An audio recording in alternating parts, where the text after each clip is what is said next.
We're ready to start the 35th verse of chapter 9, Gospel of Luke, page 20 on the translation.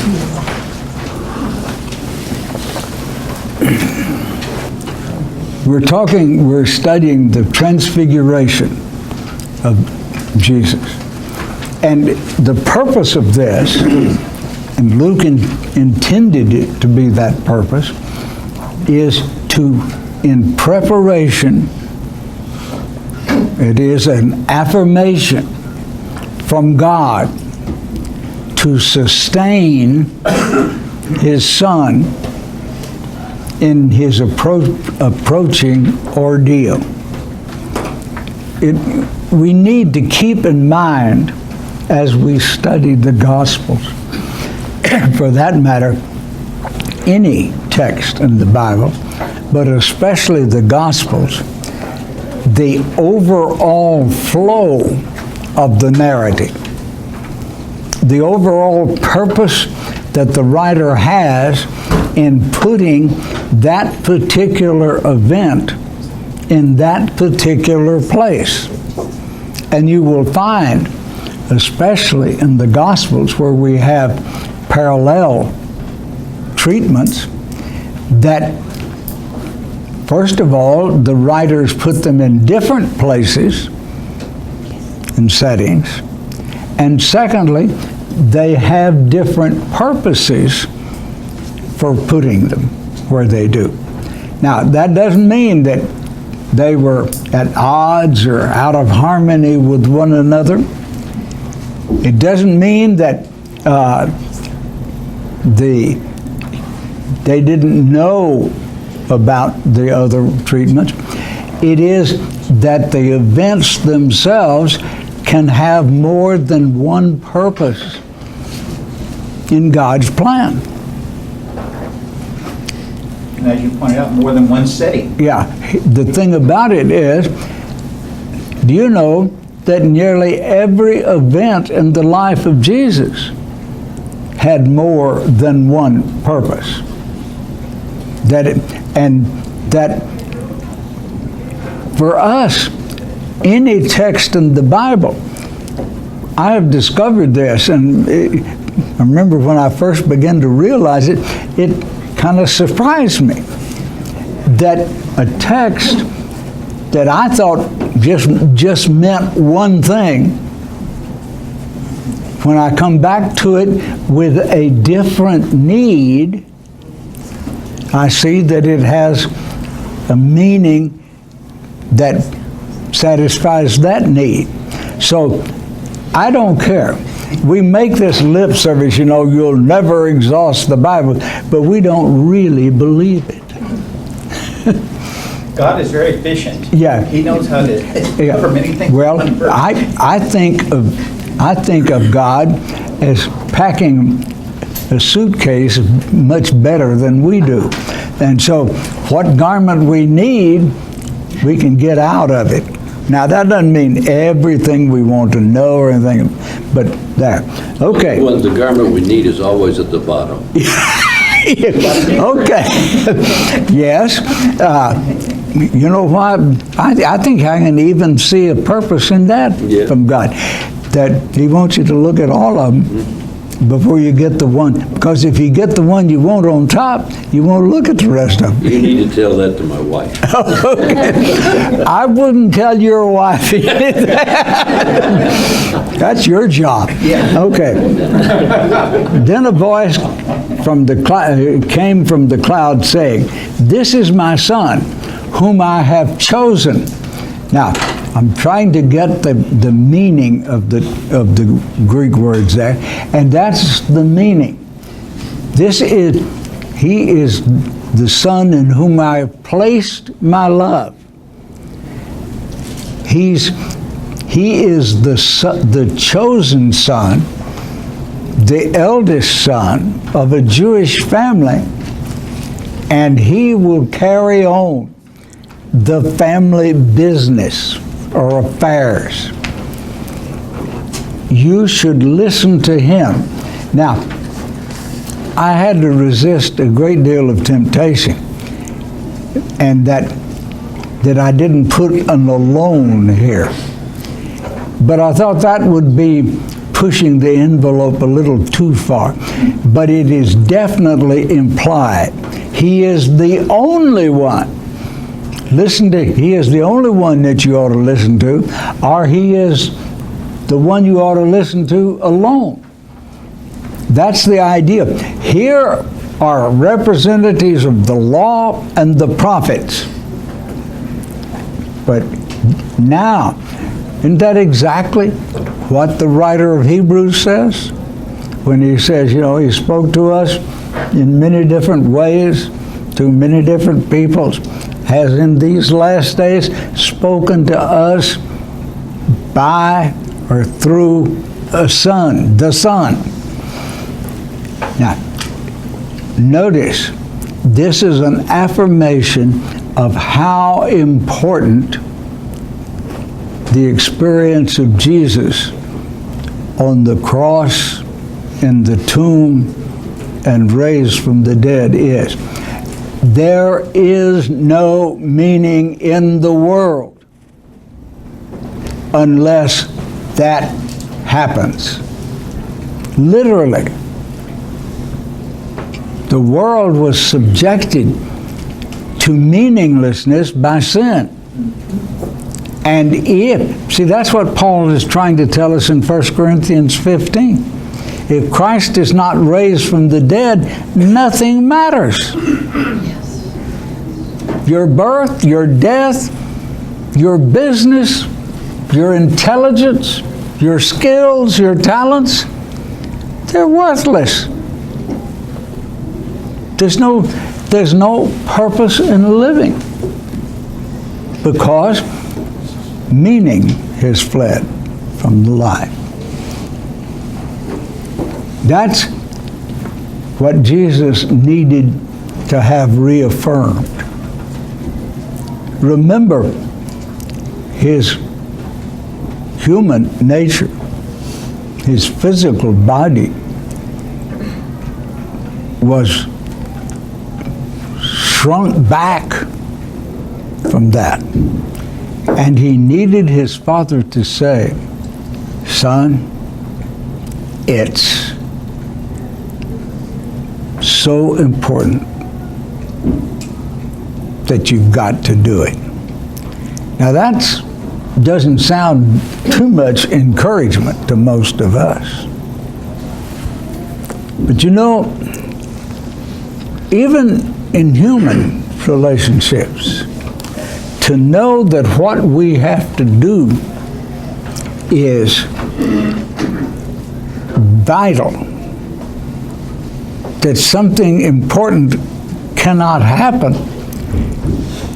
Why do you think so many millions of young men and women join the military and know that they face a percentage of them dying? And I think about World War II. I think about Korea, Vietnam, Desert Storms, 1 and 2, all of those. And they do it. They don't want to, but they know that something important will be lost if they don't. And see, even at that human level, that's an encouragement. Now, it might not encourage you. I sometimes wonder if it would encourage me. But my hope is that it would. Because that's what it means to be human, is to do something as an individual that no one else can do. No one can take my place in that event. Now that doesn't mean the event won't happen, but no one can take my place. If somebody does, then they die for themselves, not for me.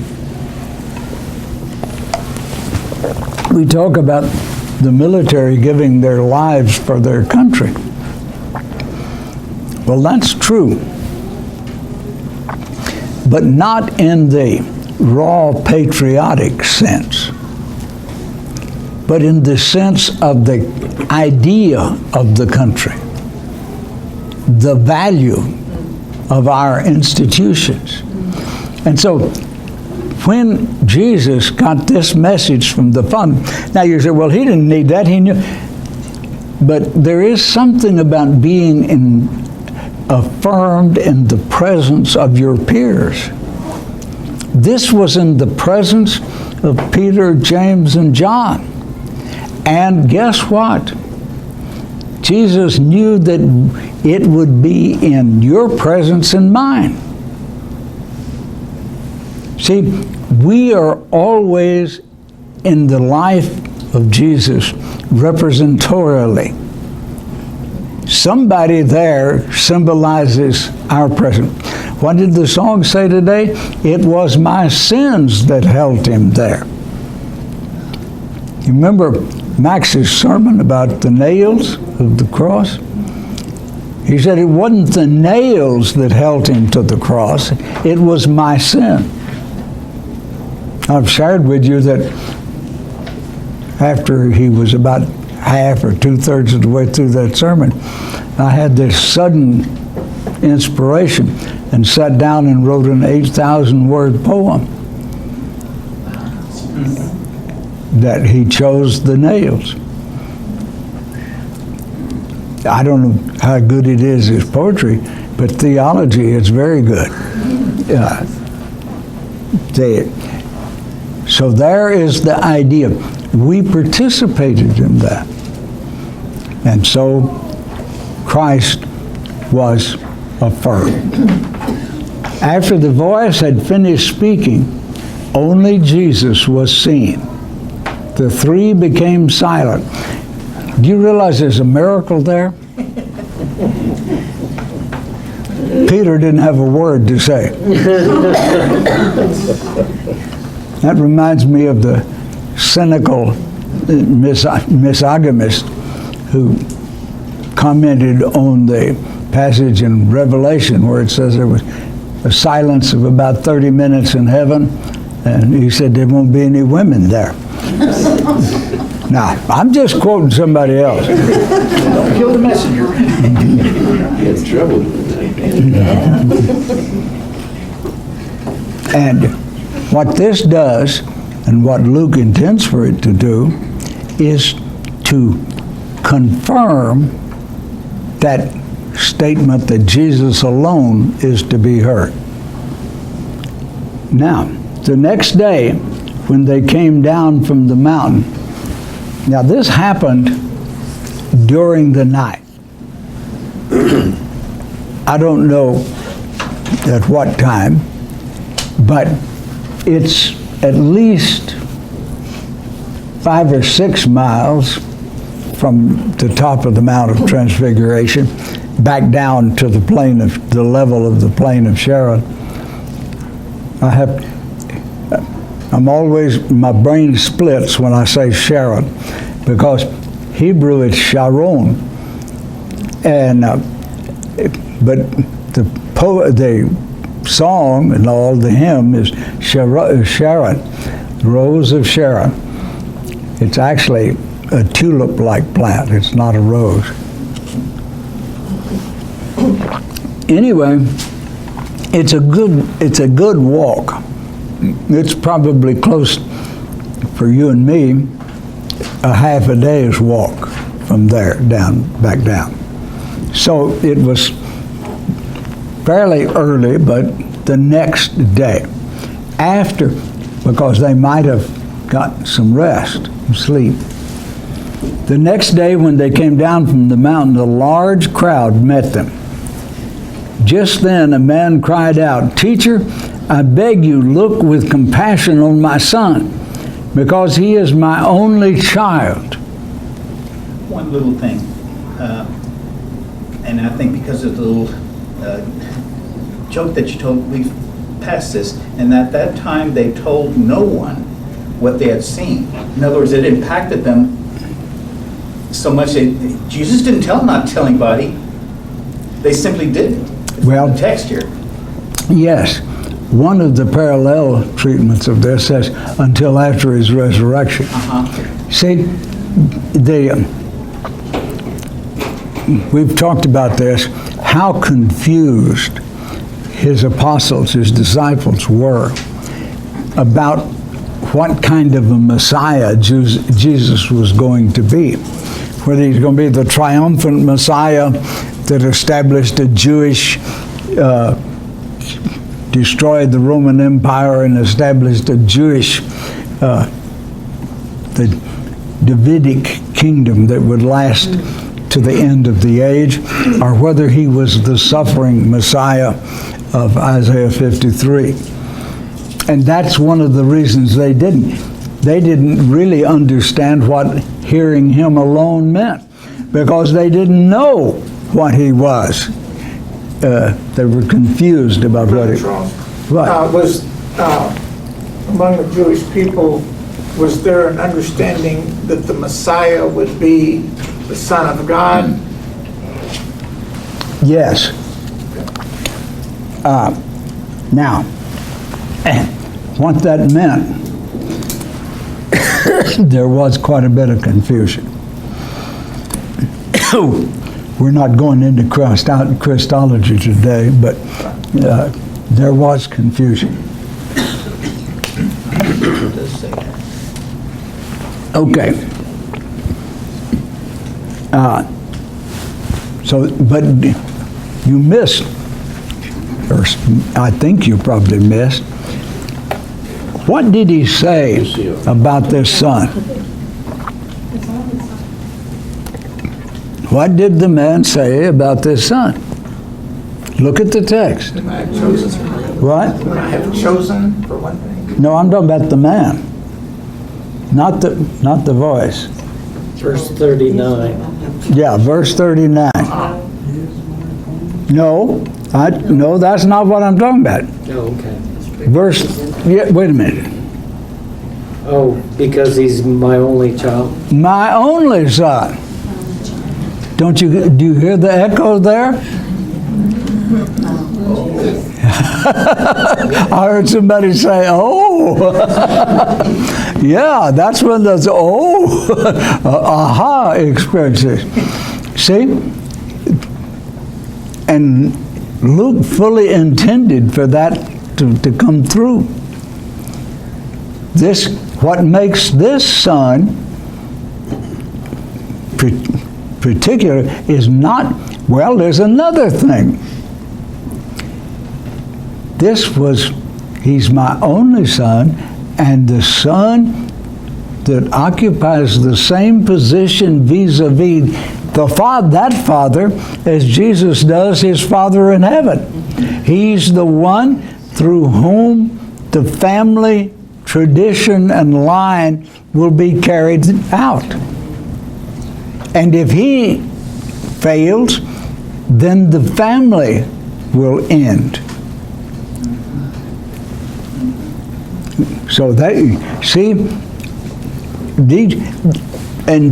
parallels are meant by God to make us recognize parallels.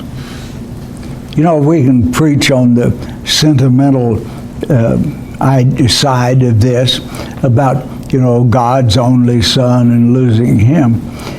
But we deep down know that the relationship between the Father in heaven and his Son is different from ours. But the Bible wants us to know that there's enough parallels that what's applicable to that relationship, or that maybe it'd be better to put it this way, that relationship ought to inform our relationship with our sons and daughters. I was looking at the parallel passages, they don't say that. Yeah. But I want to get that over, that's always there. You see, I've used the idea of a vine in twisting, like a wisteria vine. We've got a wisteria vine that, in spite of drought and everything else, has gotten about that big. Now that's not a single stem. That's about 5 or 6 that's that big, just, you couldn't plant them, or I couldn't, that complicated. But that's the way the life of Jesus ought to be entwined with ours. See, that's one of the consequences of this Believe series. The outcomes is that our lives ought to be so entwined with the life of Jesus that they kind of feed off of each other. We are the living presence of Christ, but Christ is the living presence in us. And that's this intertwining here. Often the Spirit suddenly seizes him, and he shrieks, and it convulses him. There ought to be a hymn there. Until he foams at the mouth. Now, if you've ever seen an epileptic, and I'm not saying necessarily that this isn't, that epilepsy is caused by demon possession or or whatever, but this is obviously an epileptic type seizure. It has the same physiological consequences. It wounds him and only rarely leaves him. Excuse me. Before we pass to that thought, what about often a spirit suddenly seizes him? Mm-hmm. Is there another meaning in that that's similar to the first one we took out of the passage, which that the only Son is Jesus? Now, this spirit that is convulsing him or causing him to convulse, is that a reference to an evil spirit that we should be aware of? Yes. And the presence of whom? Satan. Satan. Right. You picked up on that. Good. And that's, see, now we're having a contest. Because the one being that doesn't want you to listen to Jesus alone is Satan. Remember that from the time the temptation of Eve and the sin of Adam, the Satan has been trying to bruise the heel, the feet of the Son of God, the Son of Man. And so here it is, right down off the mountaintop, and Satan is going to confront Jesus.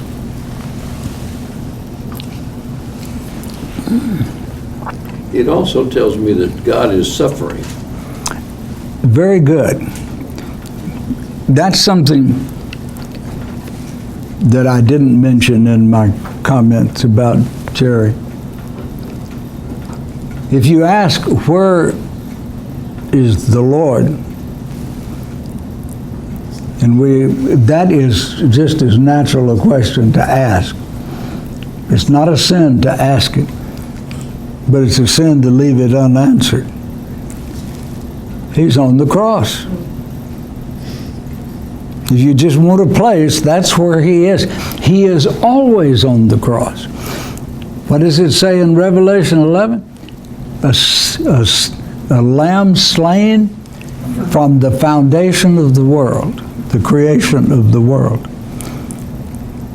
I remember some old-time Church of Christ preachers that would say the blood Jesus shed on the cross flowed in both directions. Well, that was their own metaphor, but it's an accurate one. It describes this idea. It's hard for us because we are limited time, and time only goes in one direction for us. Time goes in all directions for God. If there's more, I don't know how many directions time can go, as many as God wants there to be, but that makes it hard for us. So their metaphor was a pretty good reaching out from good old boys to express a very complicated, sophisticated idea. Does it not also suggest to us that God feels about us like we would feel about our own children when they're Yes. suffering? That's exactly right. That's right. Okay. I begged your disciples to drive it out of him, but they couldn't. Okay? Now, this is very startling if you think about it, because he's already sent them out, and they drove out demons. And I'm not completely sure, I'm not sure that I'll be able to explain why this one was different, why this situation was different anyway. Okay. Oh, you unbelieving and perverse generation. Now, to whom is he addressing this statement? A generation. Well, on the face of it, yes. I would say mankind. Yes, but in this particular case, what section of mankind? The disciples. The disciples, yes. See, they're representative of actually, when Jesus uses this word generation, it most often, now notice what I'm saying, not always, but most often means the whole time that human beings are on earth. But he's cut a section, put the spotlight on a particular small section of that. There is also a reference to a crowd in the other Gospels. Yes, but I don't think he's addressing them. Okay. See, because it wouldn't be applicable. Now, that they're faithless and perverse, but he's talking to his disciples who had failed. I remember when first began to translate actual books of the Bible in my Greek class, and we did Mark. The first time I ever translated a whole book of the Bible with anybody was the Gospel of Mark, and the class was just bewildered by how often the apostles failed. I have a question. Mark this point. Okay. Look at on 37, it says a large crowd met him, and then we go down to 41, and we have that you unbelieving and perverse generation. And you say that I want to know how you know that when he is delivering this quotation that it's going to the disciples and not to people who are. Okay, the last part of the verse before. I begged your disciples to drive them out, but they couldn't do it. But they couldn't. Okay. See, they is the logical antecedent of this. And that's codes in question, that's okay. But that's the reason. As the boy was still approaching, the Spirit knocked him down and threw him into a severe convulsion. It's like Satan said, okay, you're going to win over me? Let's just see. Now, do you make a connection between this and what great approaching event? Crucifixion. The crucifixion. See, that's what Satan's going to do. He's going to knock Jesus down. If you can. Going to win over him. Or he thinks he will. You know, I've talked about this, but it is so important an insight that nearly every time I have a chance to, I'm going to talk about it. One of the characteristics of criminal behavior or any kind of rebellious behavior is that they don't think of the possibility of failure. Now that's true. I didn't get that from the Bible. And I'm not saying the Bible's not true. I didn't get that from the Bible, but from social psychologists and sociologists. There's monograph after monograph after monograph that talks about the discovery of this. Some of them are very surprised by that, and it's based on interviewing people, criminals. And If they really did see the consequences, they probably wouldn't do it, but they... well, that's it. But the thing is, and we're going to get back to a basic characteristic of our sinful selves, they are so concentrated on themselves that they don't think about consequences. They only think about how great this will be when I spend my ill-gotten gains. And so that's what Satan is all about. They didn't get that from God. God, they didn't get that. Say, God always, what does Isaiah say about it? He's the kind of God who knows how things are going to end before he starts them. Because he's going to... It's not my fault. The devil made me do it. The devil made me do it. Oh, that's Flip Wilson. By the way, you know that they have reruns of Flip Wilson on television? He come to judge. Yeah, what? Here comes the judge, yeah. Ray. What's interesting about this passage is when you compare it to the previous passage that I think Gary's saying where the demon-possessed boy, this is almost like a situation where if we don't understand what's going on, we really don't know how to pray for healing.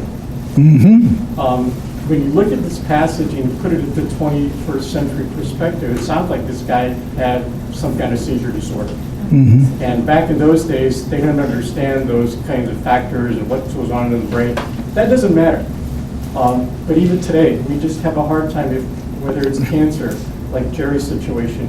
We don't know just to pray, because we know that whatever the situation, whatever the illness, whether it's true demon possession or whether it's a physical malady, as human beings, especially Americans, we try to understand the dynamics of everything as we pray about it. And we don't think that, hey, it doesn't matter. If God's going to heal, he's going to heal in some way. And I think the disciples have a heart. They did the same thing we do. Yes.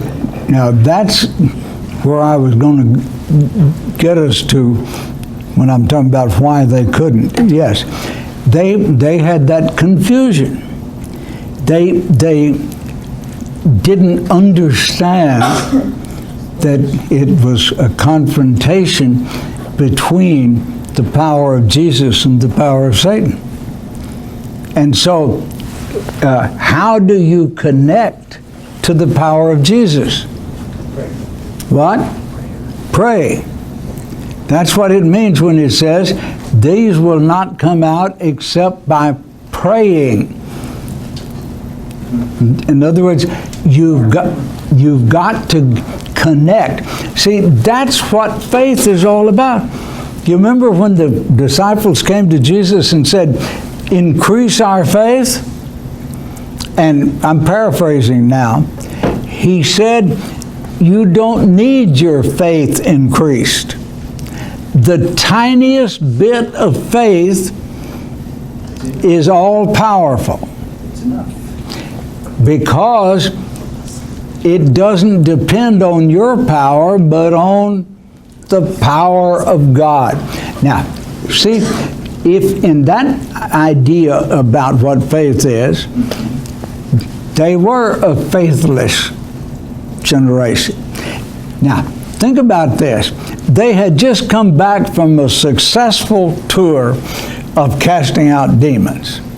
So, in what attitude do you think they approached this? Very I can handle this.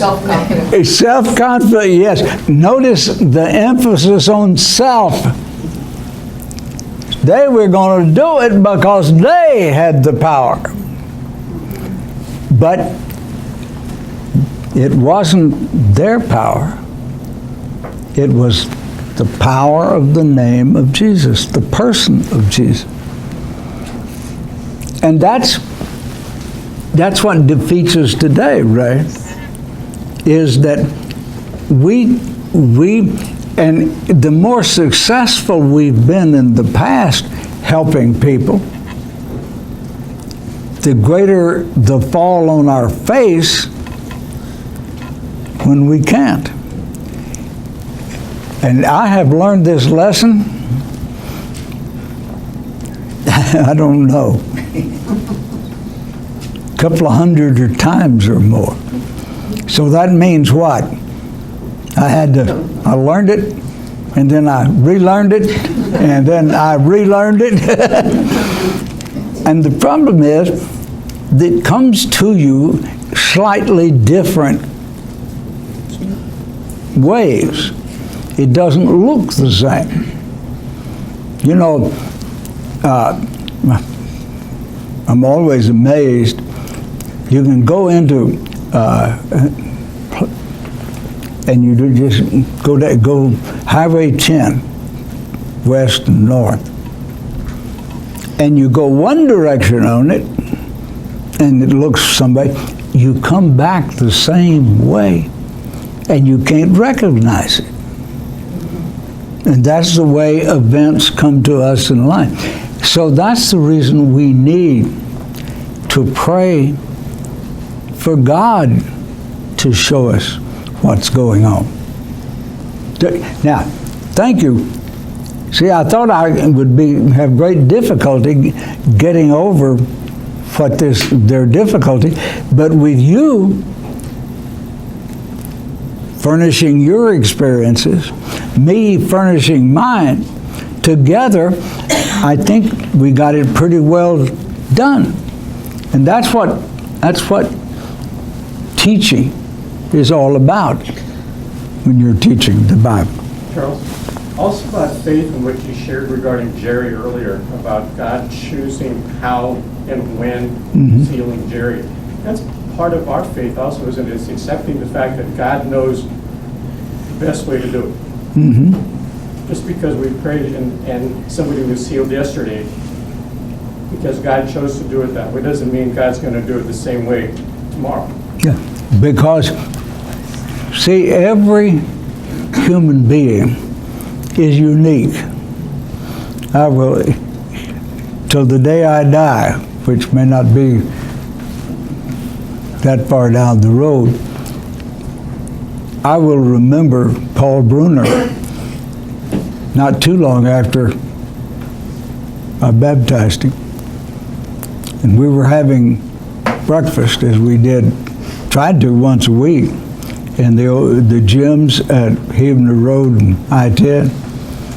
And he looked at me and said, "Charles, I just realized I'm unique."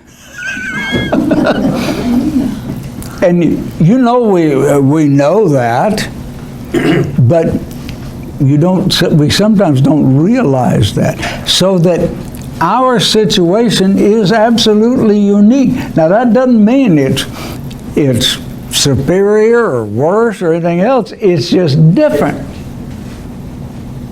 And God is infinite, so He can treat each one of us uniquely.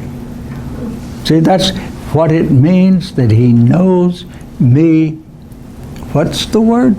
Personally. You remember the sermon this morning? And He cares about me personally. He knows every hair. What? He knows every hair on your head. I have observed over the years, but I often pray, I imagine in my inferior mind how it will be answered. And that's what I'm looking for. But more often, almost always, with God's timing, when he answers it, it's in a way that there's no doubt that he has done it. And not only did he answer my prayer, but he solved the solutions for many, many other prayers that were going on.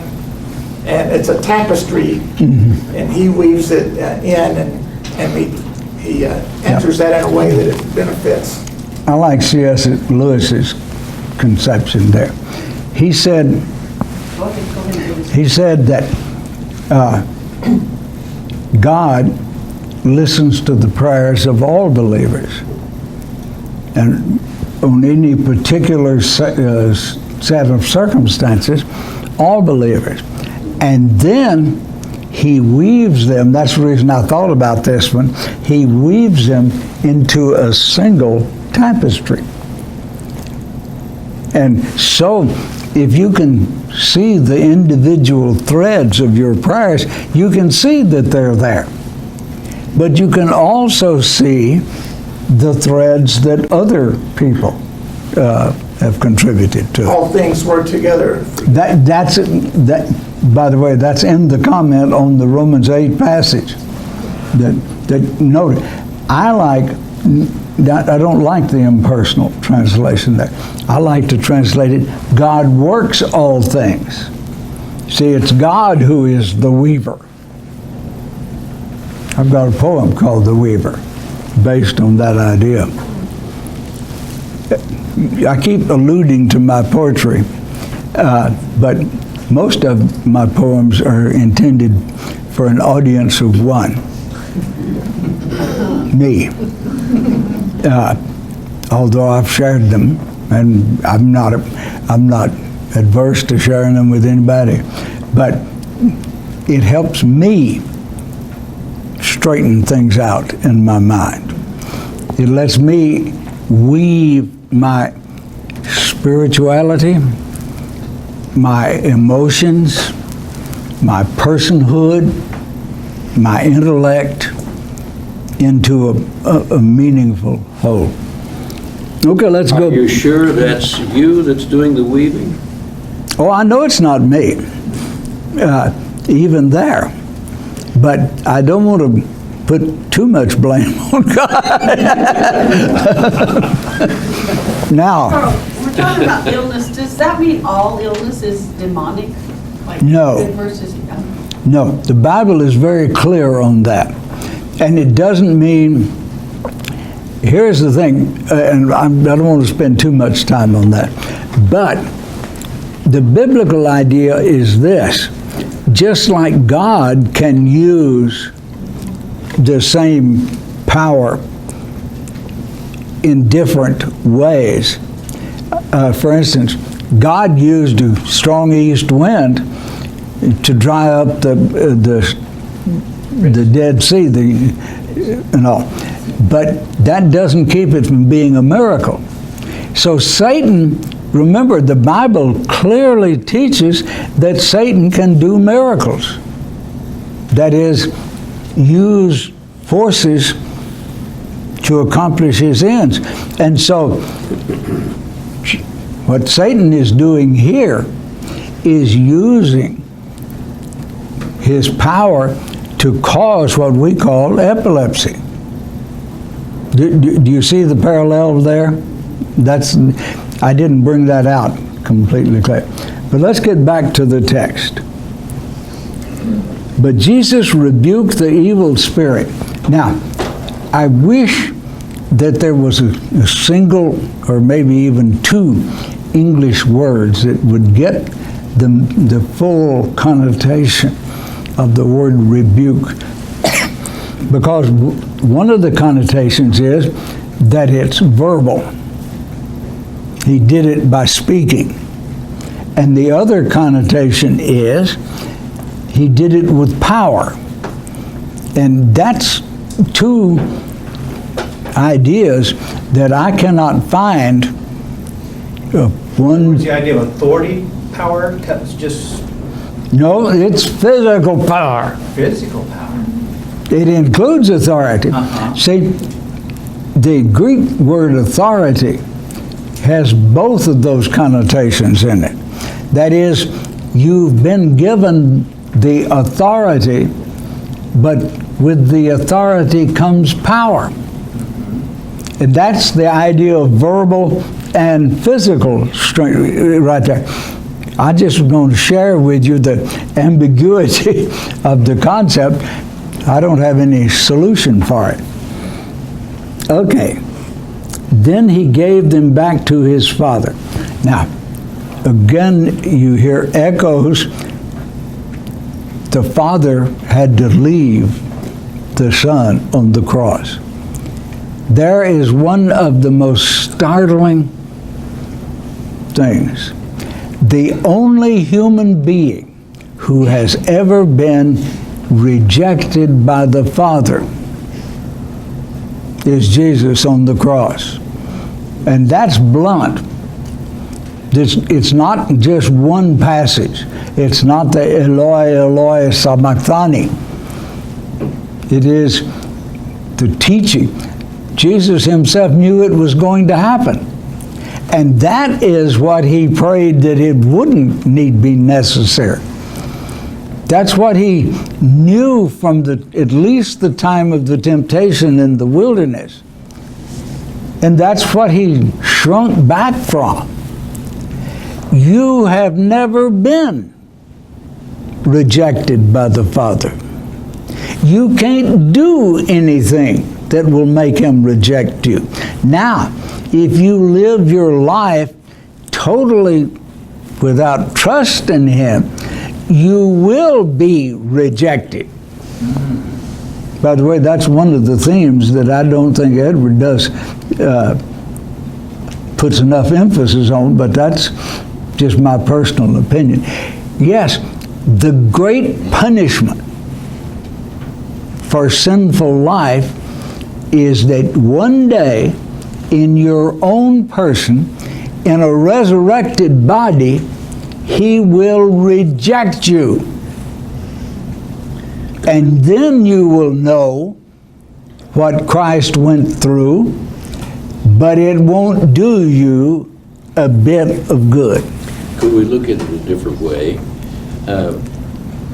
We reject God before he rejects us. Oh, And yeah. therefore, since we've rejected him, there's really no place for us in his heavenly home. You know, that's exactly the way Jesus looks at it and teaches it. That it's not that God arbitrarily says, I don't want you. You have lived, what does he say? In the Lazarus and the rich man, you've lived your life apart from God. There's a gulf between you and this life, and the gulf will continue. See, God does not do anything arbitrarily. He is not a tyrant. He is a loving God who does everything, including rejecting his own son, so he won't have to reject us. I heard somebody say, yeah, that is a powerful idea. Jesse, you've talked enough today. I was one that did. Oh, okay. Okay. I do, as I tell Nana once in a while, I can't tell whether her was positive or negative. That's another aha. Yeah. Okay. All those present, now we come back to the crowd. All those present were astonished at the greatness of God. See, that's what's all about here. The apostles thought they had the power to drive out demons. They didn't. But the crowd actually were more in tune with what was going on than the apostles were. And how often is that true? That people who are not leaders, but they're believers, are out ahead of the leaders. The passage says that Jesus rebuked the evil spirit, but the people were astonished at the greatness of God. Yes, To me, that implies, the unity between the Holy Yeah. Spirit, Jesus, and God. that's right. And Luke wants you to get that too. Okay. Alicia.